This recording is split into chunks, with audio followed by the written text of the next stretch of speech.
Bienvenue sur Africa 24 dans cette nouvelle édition du QG News. Voici les titres de ce journal.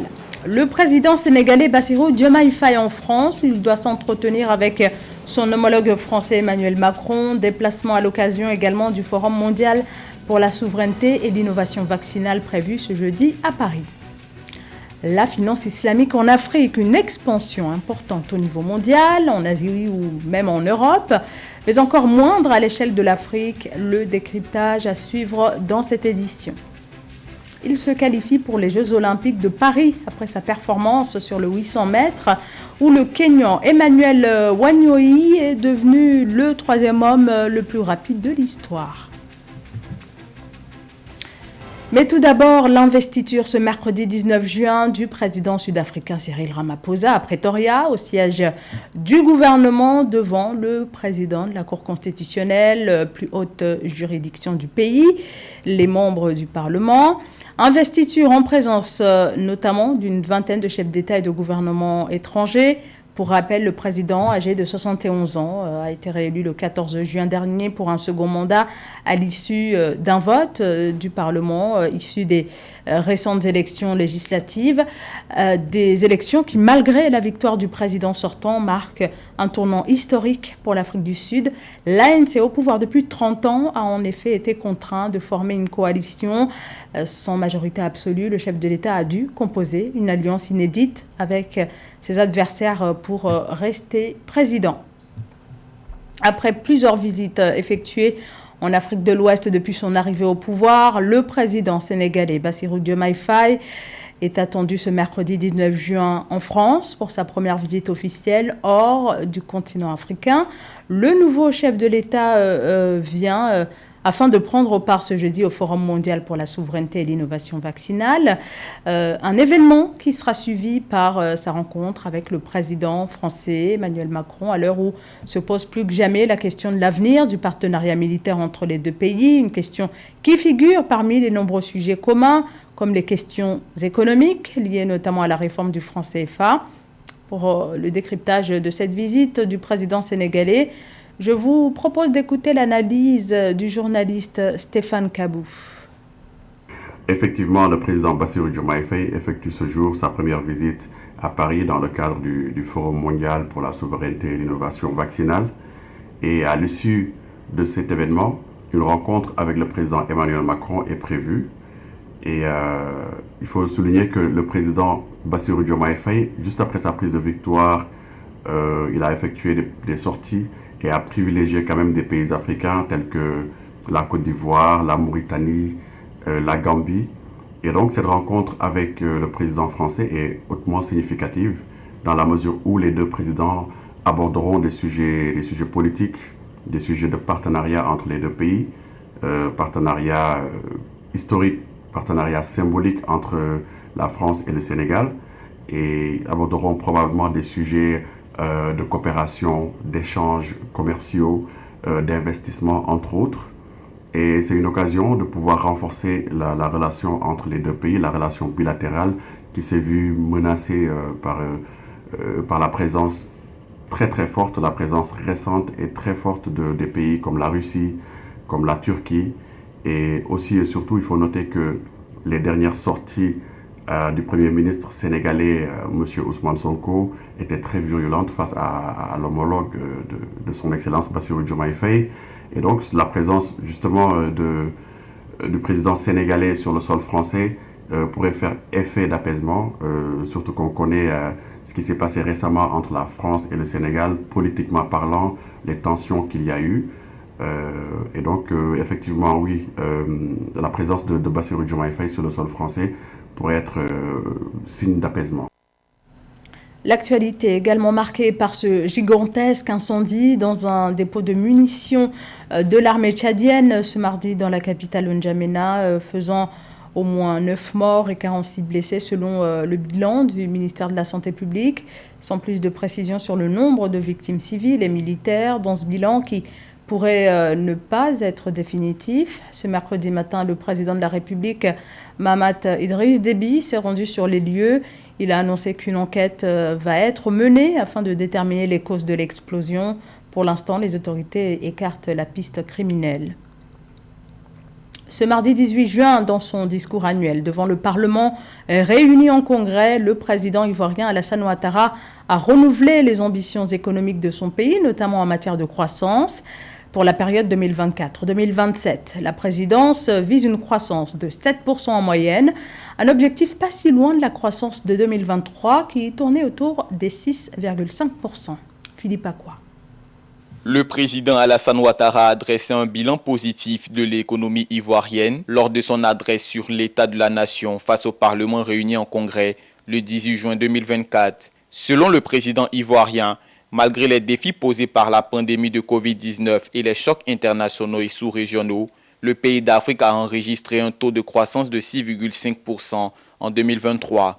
Cette performance est attribuée à une gestion rigoureuse des finances publiques et un cadre macroéconomique solide. Le chef de l'État indique un taux de croissance attendu à environ 7% ou plus par an pour la période 2024-2027 grâce à une maîtrise de la dette et des réformes sectorielles importantes. Le programme économique et financier conclu avec le Fonds monétaire international pour la période 2023-2026 s'exécute de manière satisfaisante. D'ailleurs, le FMI procédera à un nouveau décaissement de fonds avant la fin de ce mois de juin. Dans le cadre de la reconnaissance internationale de la résilience économique du pays, selon les chiffres, la Côte d'Ivoire est devenue en mai 2024 le troisième pays d'Afrique mieux noté en matière de dette souveraine après le Botswana et l'île Maurice. Avec un taux d'investissement passant de 9% en 2011 à plus de 25% en 2023, cette embellie résulterait de la confiance des partenaires bilatéraux et de la croissance continue du secteur privé. La Côte d'Ivoire est aujourd'hui la 9e économie du continent africain, la troisième économie d'Afrique francophone après l'Algérie et le Maroc, et la deuxième économie d'Afrique de l'Ouest après le Nigeria. Sur le plan sécuritaire, le président Alassane Ouattara exprime sa satisfaction quant à la stabilité du pays. L'indice de sécurité du pays d'Afrique de l'Ouest est passé de 6,8 en 2011 à 1,2 en janvier 2024. À noter que cette amélioration sécuritaire sur l'ensemble du pays serait, selon le chef de l'État, liée à l'apaisement du dialogue politique dans le pays. La finance islamique est un secteur en pleine croissance qui repose sur deux obligations, le partage équitable des pertes comme des profits pour tous les participants et des investissements qui portent sur l'économie réelle. Les soukouks, comme on les appelle, constituent une solution pour diversifier les investissements. En Afrique, certains pays commencent peu à peu à recourir à ce mode de financement. Philomentine nous dresse la situation de ces derniers mois.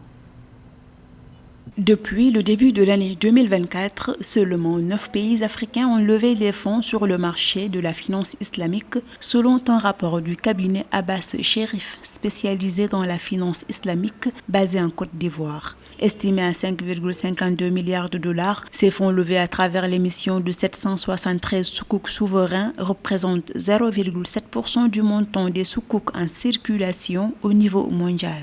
Les finances islamiques sont mal connues en Afrique et sont mal expliquées aux populations. Voilà pourquoi les populations ne s'intéressent pas à ce genre de financement. Il faudrait de la pédagogie et puis une ouverture justement des banques islamiques vers les populations, surtout les plus démunies, pour leur apporter leur soutien et leur montrer l'importance des banques islamiques et des crédits islamiques. C'est seulement en ce moment que les populations africaines pourront s'intéresser à ce genre de crédit. En matière d'émissions de soukouks sur le continent africain, la Gambie a été le pays qui a comptabilisé le plus grand nombre d'émissions, précisément 730 opérations pour un montant modeste de 446 millions de dollars. L'Afrique du Sud reste le pays le plus actif avec 1,54 milliard de dollars de fonds levés sur le marché de la finance islamique. Les avantages qu'offre la finance islamique, c'est qu'il n'y a pas d'intérêt. Donc là, les populations verraient justement d'un bon œil justement ce genre de financement, ce genre de crédit et iront de plus en plus vers ces banques qui sont des banques très, très profitables pour le financement de leurs besoins les plus urgents.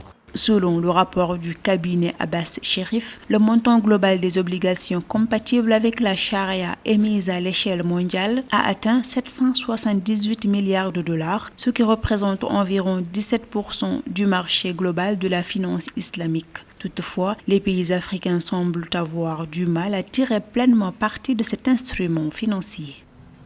Emmanuel Wanyonyi est devenu le 3e meilleur performeur de l'histoire du 800 mètres. C'était samedi dernier à Nairobi lors des sélections kenyanes pour les Jeux Olympiques de Paris 2024. À 19 ans, d'athlète kényan médaillé d'argent des championnats du monde de 2023 a pu ainsi se qualifier pour la compétition mondiale. Pauline Minka.